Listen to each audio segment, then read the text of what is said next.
day everyone, this is Christine Gabriel, and here to the side we have our miniature model for our Sagit AI prototype. There.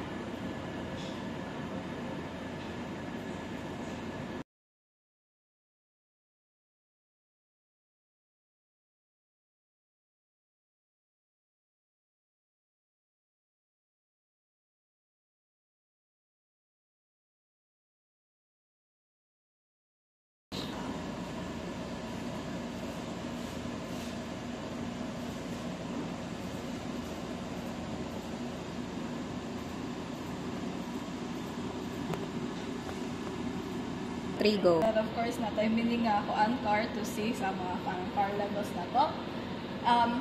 On this side, we have the device itself. So what the device does is that it sends out alerts regarding the flood water levels. So how does it work, man? So here, as you can see, that red device over there is the water sensor, and it measures out the water level in millimeters. And then if we go over here, we can see that there's a light system.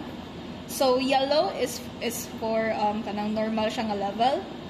Green is for when kanang moderate na ang level sa tubig, and then red is when severe na ang water level, in which that it will kanang trigger a buzzer na para mo send out og warning sa kanang mga mga tao.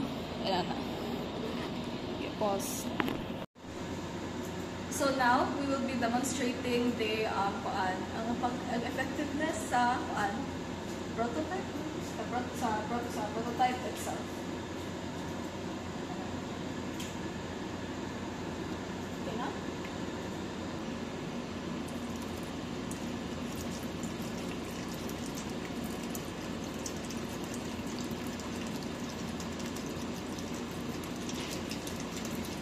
Bili ko siya eh. Wonderful.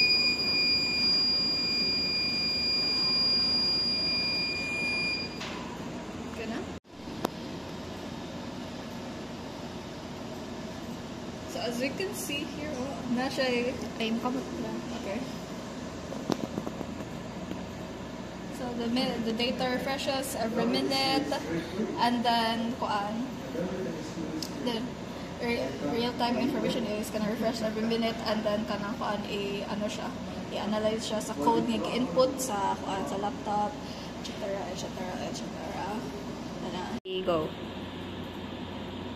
So now this information is reflected directly real-time on the mobile app given to mga civilian na users na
the reports made in the mobile app are also reflected on the website for the dispatchers. Here on our screen, we have the statuses for different reports.